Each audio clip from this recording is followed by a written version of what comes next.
Celine was born amid the chaos of a country torn apart by war. Her parents, Jarek and Mila, were refugees who had lived under constant fear and hardship. In a courageous act, they risked their lives to flee, with one hope: to start over in a safe place where Celine could grow up in peace. The journey was long and exhausting. They crossed borders, endured difficult conditions, and stayed in temporary shelters until, finally, they found asylum in a distant country. For Jarek and Mila, starting over felt like being born again. They devoted themselves to making this new life as honest and dignified as possible. The language was difficult, and the work was hard. Jarek found a job in construction, and Mila in a factory. Money was tight, but the joy of being together helped them overcome each difficulty. The sense of safety, finally free from the violence that had haunted them daily, kept the family going. And to Celine, this new country was the only home she had ever known. Celine grew up amid laughter and stories about her parents' courage. Even when they came home tired, they always found time to play with her or share tales of their childhood, the simple joys and dreams of a peaceful future. Life had its struggles, but the family stayed united, and that was all that mattered. To Celine, her parents were invincible. They had faced the darkness and found the light. They were finally where they belonged. However, that sense of security didn't last. One winter night, under a heavy pouring rain, everything changed. Celine and her parents were on their way home after one of Jarek's extra work shifts. He had taken on overtime to cover their monthly bills and was exhausted but hopeful. The car was gliding down the wet road when, at a curve, the tires lost traction. The car spun out and veered off the road. Celine remembers only a scream, a deafening crash, and a pain that seemed to consume everything around her. When she awoke, she was lying in a hospital bed, surrounded by strangers. A doctor came to explain, using slow, careful words, what had happened. The truth hit her like a blow she would never forget. Her parents hadn't survived the accident. She was now completely alone. In time, Celine was discharged from the hospital, but the life she had known was gone. The safe haven her parents had worked so hard to create now felt like a distant dream, something she might never reach again. She was moved to a temporary shelter, but with no family or support network in the country, the system failed to provide her with a permanent solution. The days at the shelter were cold and lonely, marked by rushed visits from social workers and pitying glances that only made her feel more isolated. Months went by, and Celine was transferred from shelter to shelter without finding any real solution. She began to feel like a burden, a person without purpose, without a home, or anyone to call family. Amid this desolation, she started wandering the streets, hoping to find something that could fill the emptiness left behind. But life on the streets was harsh, merciless, especially for someone so young and vulnerable. Nights when the cold was unbearable, and days without food became part of her routine. Celine drifted in an ocean of uncertainty, reliving in her own skin the suffering her parents had described from the country they'd left behind. Was their sacrifice in vain? She wondered silently. Everything Jarek and Mila had done to protect her now seemed futile. She was trapped in a cycle of abandonment and pain, without the security and love that had once been her only reality. Some days, she nearly gave up. At times, it felt as though the darkness was so deep that she might never find the light again. Yet, there was something inside her that kept pushing forward, perhaps a final spark of the courage and strength she had inherited from her parents. But that hope was growing fainter, more difficult to sustain with each passing day. One especially cold night, Celine found an open train station and decided to seek refuge there. The station's lights enveloped her with temporary warmth, a small relief for her tired body and wounded soul. Sitting in a corner, shivering from cold and hunger, she watched people pass by in a rush, barely noticing her presence. Celine felt invisible, as if she were just another shadow in the station. Her lost gaze reflected what was left of a life shattered too soon, without warning and without hope for recovery. And at that moment, when her last spark of hope was about to fade, something unexpected happened. She was about to meet someone who, with a simple gesture, would change the course of her life forever. Jonas was a simple man, with ordinary habits and a routine that few people noticed. He spent his days and nights working as a janitor at a train station in a modest town. In a place where thousands of people passed through without ever noticing the faces around them, Jonas was almost a shadow. Someone who preferred the solitude of the night hours, organizing, sweeping, and keeping the station in order. He knew every corner, every detail of the place, and even the nighttime sounds were familiar to him. At 45, Jonas had a calm and resigned demeanor. He didn't worry about accumulating possessions or grand dreams. For him, the present was all that mattered. He had a small apartment in town, and, despite living modestly, he considered himself fortunate to have a safe roof over his head and food to eat. His only goal was to do his job as honestly and diligently as possible, and return home at dawn. The peace of the empty station was, for him, almost like a silent and faithful companion. On an especially cold night, as he finished organizing the supply room, Jonas heard an unusual sound. The wind blew stronger than usual that night, scattering dry leaves and making the station doors bang loudly. When he stepped into the lobby, he noticed a small, hunched figure, almost hidden near one of the metal columns. It was a young woman, with her face partially covered by a worn-out hat and her shoulders trembling with cold, trying to hug her knees to stay warm. He watched her for a moment, not quite sure what to do. The young woman seemed too exhausted to notice anyone nearby. Her hunched and solitary figure made Jonas feel a tightness in his chest. He knew he couldn't solve her problems, but he couldn't ignore what he saw either. He had come across other people in difficult situations at the station, but there was something about this girl that made him want to help her, even though he didn't have much to offer. Jonas only carried his backpack with an old pair of gloves and a sandwich he had made before leaving home. Without much thought, he walked toward her, trying to be as discreet as possible so as not to scare her. "Hey, are you all right?" he asked, his voice low and gentle. The young woman looked up slowly, and Jonas could see the exhaustion in her eyes, which were red and sunken as if she had been holding back tears for a long time. She didn't say anything, only looked at him with a lost expression. Jonas stood there for a moment, in silence, realizing that maybe words weren't necessary. Without wanting to invade her privacy with questions, he simply reached into his pocket, took out the sandwich wrapped in paper, and held it out to her. She hesitated, looking at him and then at the sandwich, as if she were struggling to understand the gesture. Jonas simply said, "It's for you." He kept his hand extended, trying to seem as natural as possible. The young woman then took the package cautiously and slowly unwrapped it. As if the simple act of unwrapping, Jonas noticed that she was hungry, but he also saw that she ate slowly, like someone trying to prolong a moment of comfort. When she finished, she whispered a nearly inaudible, "Thank you." Jonas nodded slightly, and seeing her struggle to hold back tears, he said, "I worked here. If you need anything else, I'll always be here at night." Jonas returned to his work, but he couldn't stop thinking about the young woman. He knew he might never see her again, but he wanted that night to be a bit less harsh for her. So before going back to the supply room, he took an old blanket he kept for colder nights and left it beside her without making a sound. The last thing he wanted was to startle her or make her feel observed. For the rest of the night, he continued his tasks, but his mind drifted back to the young woman now and then. Jonas was a man who never sought answers as to why he helped people. He did it naturally, as a way to be at peace with himself. He never expected anything in return, and for him, that encounter would just be another of the many he had had. Still, something felt different inside him. There was a calmness, a sense of fulfillment, even though he knew that what he had done was just a small gesture.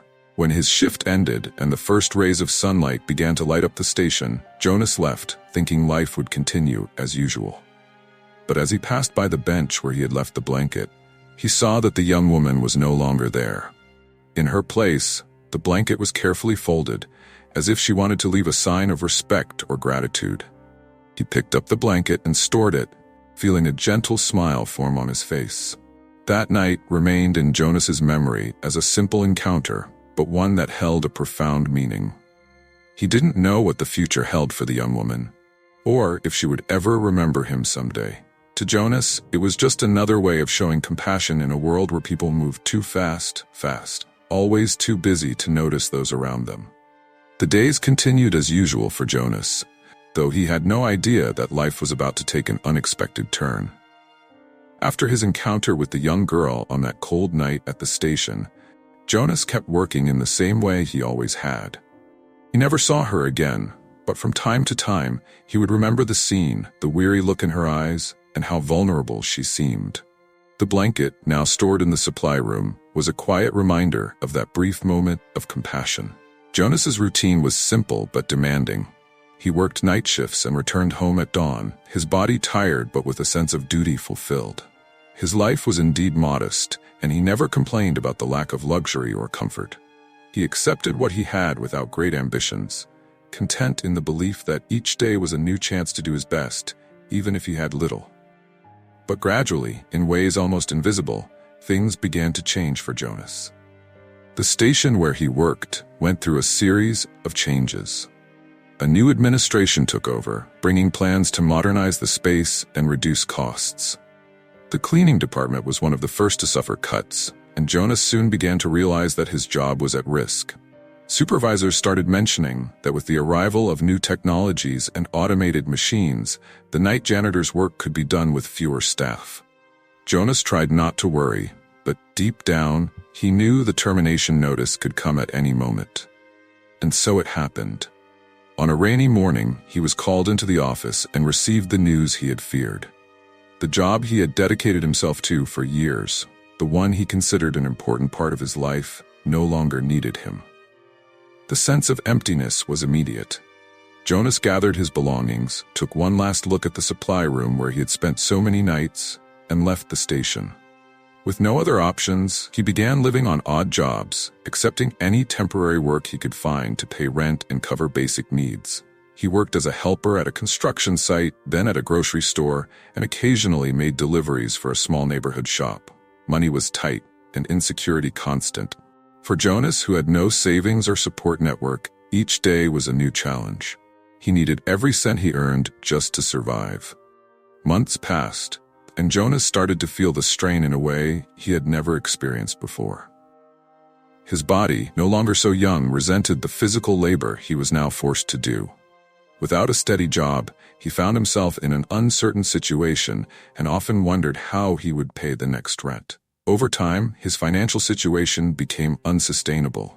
He left his small apartment and began staying at a cheap boarding house. The sense of loss and abandonment was a constant companion.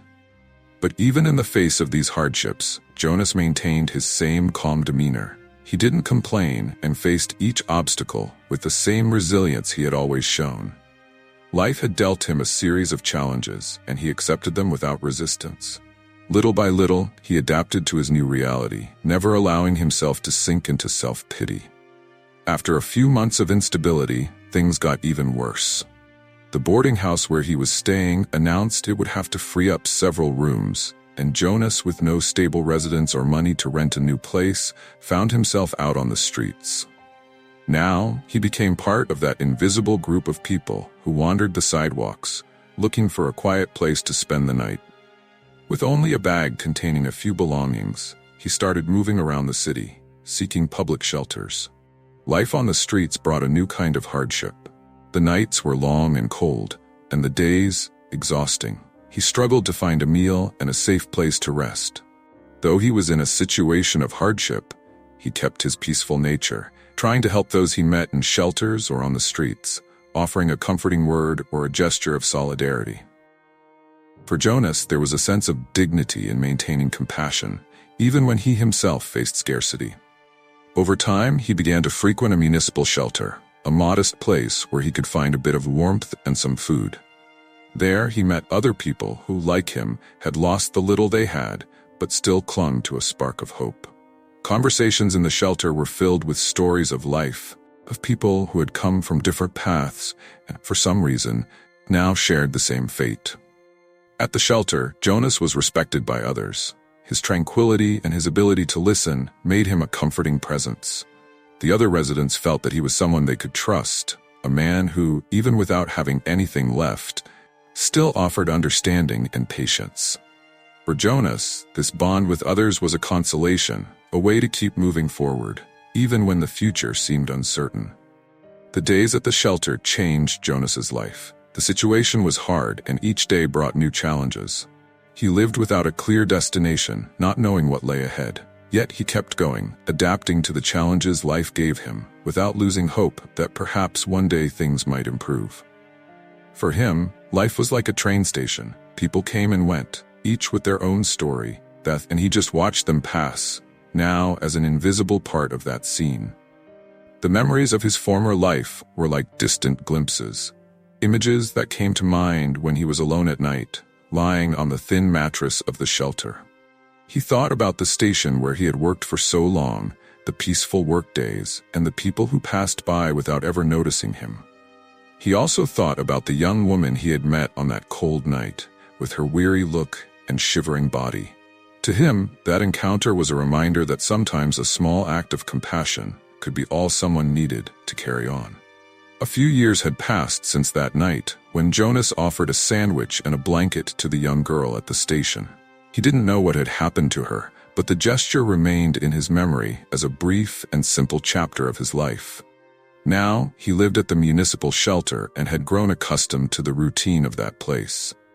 Among the comings and goings of different faces, Jonas had become a near-constant presence, and many of the residents knew him for his calm and reserved demeanor.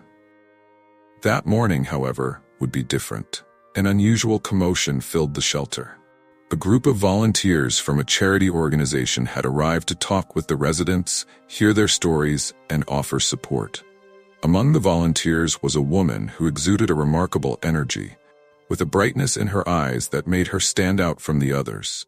Her name was Celine, a young woman with strong features and an expression that inspired confidence. No one knew it yet, but that visit to the shelter would be a turning point in Jonas's life, and especially in hers. Celine had always been involved in social causes, helping wherever she could and listening to the stories of people who, like her, knew life's hardships up close. To the other volunteers, Celine was an inspiration, someone who seemed to have a special strength, as if she were constantly searching for something beyond herself. The volunteers distributed food and blankets, and Celine, as usual, sat down to listen to the residents' stories. She spoke with patience and kindness, listening to each tale with genuine interest. However, during one of these conversations, without realizing it, Celine began to recount a memory from her childhood. It was something she rarely mentioned, but at that moment, for some reason, she felt the urge to share. "When I was a child, I went through a very difficult time," she began, speaking to a small group of people, Jonas among them. "I had lost my family, was lost and aimless, and suddenly I found myself alone on the streets. There were moments when I thought I couldn't go on anymore." She took a deep breath, recalling the details. Jonas, seated a few feet away, listened closely, unaware that her story was about to change everything. "One very cold night," Celine continued, "I was at a train station. I had nothing to eat, and my body was freezing. It felt like the world had given up on me. Then a station worker saw me and, without asking questions, gave me a sandwich and a blanket. He knew nothing about me, but that gesture gave me the strength to keep going." Celine's voice was filled with emotion, and the listeners observed her with empathy and curiosity. Jonas, who had been listening silently, felt his heart race. He remembered the night he had encountered that young girl at the station, and a thought began to form in his mind, vague at first, but growing clearer. Could it be possible? Celine paused, looked around and continued, as if she were reliving the moment. "After that encounter, I decided that I wanted to repay the kindness I had received. That's why I began helping people, visiting places like this, listening to stories. Because that worker, that simple man, showed me that sometimes a small gesture can change everything. I never knew his name, but I never forgot his face. He had a dark mark, right here." Celine pointed to the right side of her face, indicating the exact spot. Upon hearing this, Jonas felt a shiver run through him. He touched his face, where he also had a dark mark in the same place that Celine had described.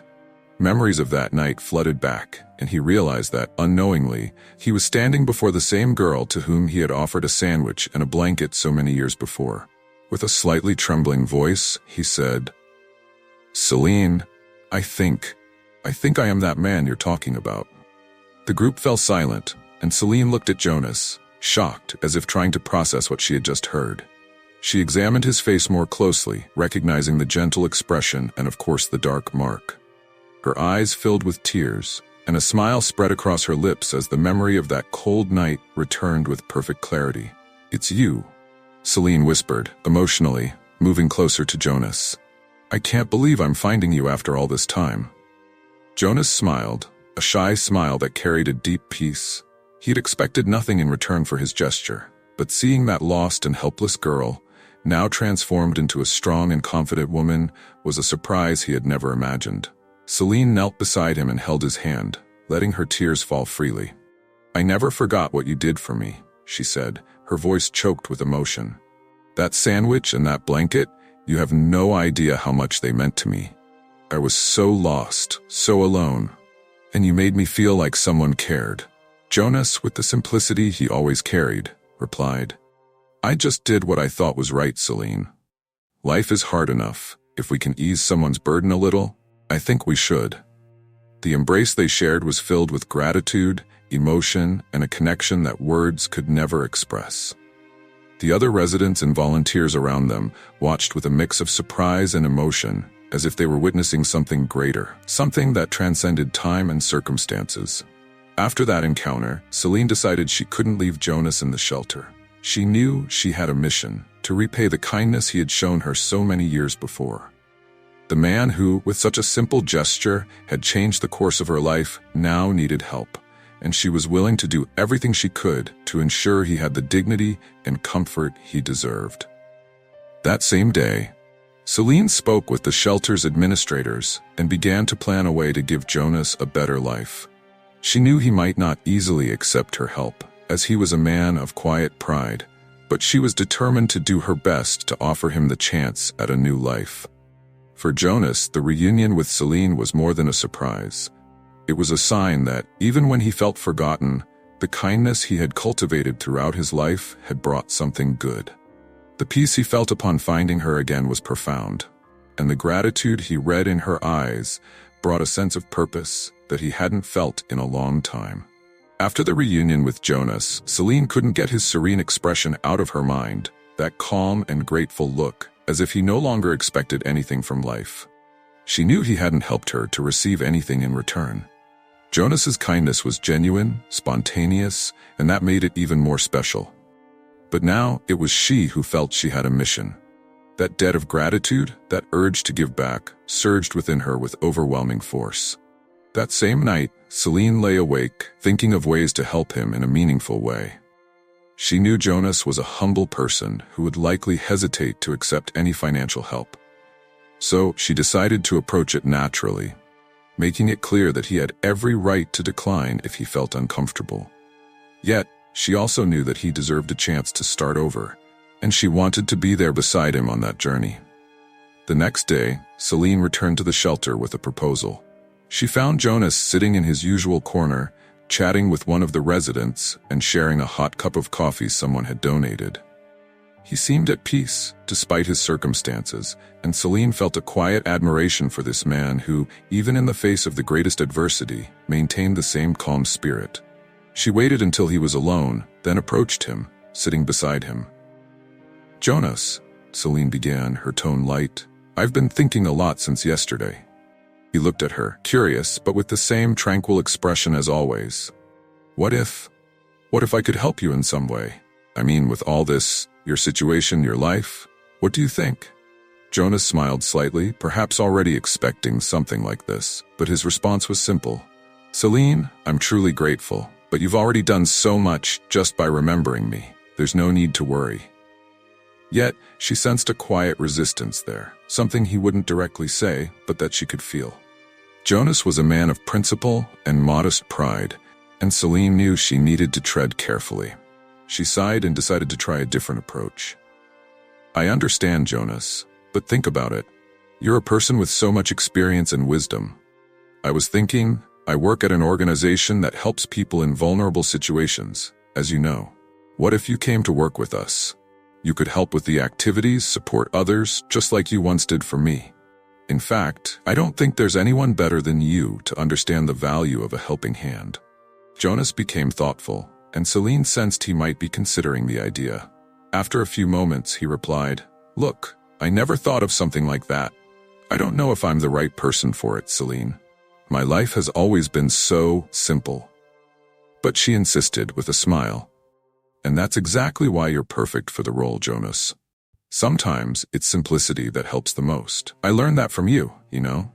Seeing the sincerity in her eyes, Jonas felt that maybe this was more than an offer. It was a new opportunity, something he hadn't imagined could happen in his life. And despite his doubts, he accepted. In the days that followed, Celine began organizing Jonas's move. She arranged for a small room at a support center that was part of the organization where she worked. There, he would have a space to himself with a bed, a small kitchen, and a bathroom. It was a significant change compared to the shelter, and to Jonas, that room felt like a palace. Jonas began helping with the organization's projects, talking to residents in the shelters, and listening to the stories of those facing the same hardships he had endured. Over time, he became a constant and respected presence. His patience and empathy were a comfort to those who, like him, had lost everything. He understood pain and loss deeply, and his presence was proof that dignity could still be found even in the hardest of circumstances. For Celine, watching Jonas adapt to his new role was a transformative experience. She knew he hadn't expected anything in return when he helped her, but she couldn't help but feel that now everything was falling into place. The organization thrived with Jonas's support, and many shelter residents began to see him as a figure of inspiration. Little by little, Jonas became more than a volunteer. He was now a counselor, someone others sought out for guidance and companionship. One afternoon, while they were at one of the shelters, Celine watched as Jonas spoke with a group of residents. He told a simple story about how, as a child, he had learned to make his own toy using small pieces of wood. The listeners laughed, and the story's simplicity made everyone's eyes shine with joy. Celine, observing the scene, felt a deep sense of peace. She had found Jonas at a time when he needed it most, and now he was there, helping others with the same kindness and lightness he had once shown her. The months turned into a different kind of routine for Jonas. In each story he heard, he found a piece of his own journey, which gave him the strength to keep going. Now, he had a community, a purpose, and above all, a new family. Celine and the other volunteers considered him a friend, someone they could always count on for any task. And for Jonas, life felt more complete than he had ever imagined. On a quiet night, after a long day, Celine and Jonas sat in the garden of the support center, silently gazing at the stars. After a while, she broke the silence. "Jonas, I never could have imagined that one day, when I needed it most, you would give me that sandwich and blanket, and look where it's brought us." He smiled, a simple smile as he always did. "Life has a strange way of taking us where we need to be, Celine. I never expected something like this to happen. But thank you for giving me this chance. It's more than I could ever ask for."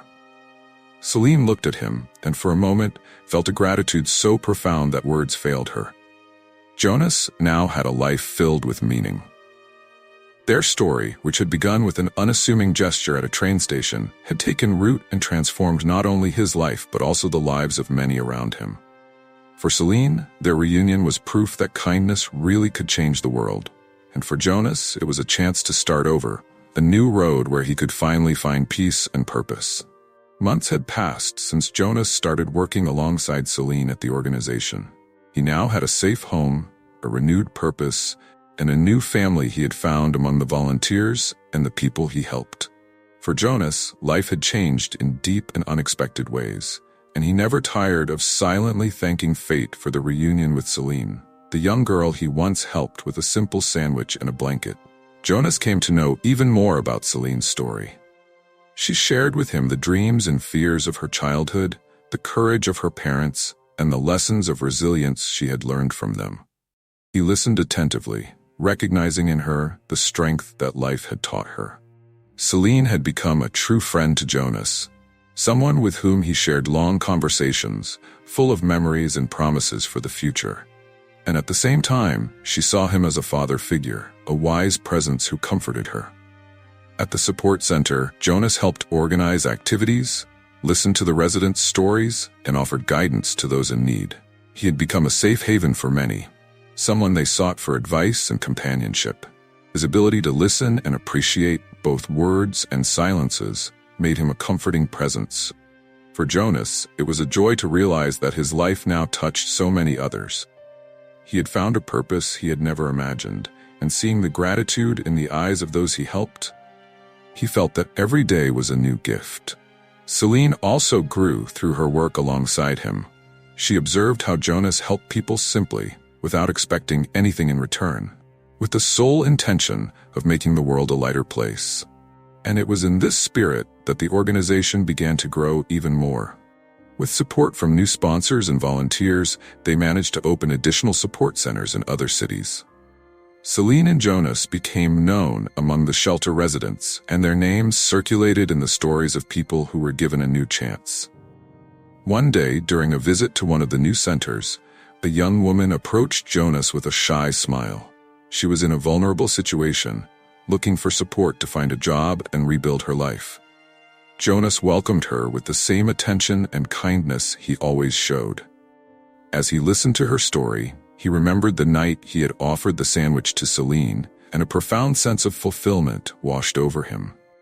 He realized that, in a way, the cycle was continuing. The kindness he had once offered without expecting anything in return was now spreading like a wave, touching even more lives. That night, back at the center, Celine and Jonas talked about the impact of the work they were doing. "You know, Jonas," she said, her gaze distant, "I could never have imagined that a simple sandwich and blanket would lead me here. I thought I was lost forever, but you gave me a second chance." Jonas smiled and responded with his usual simplicity.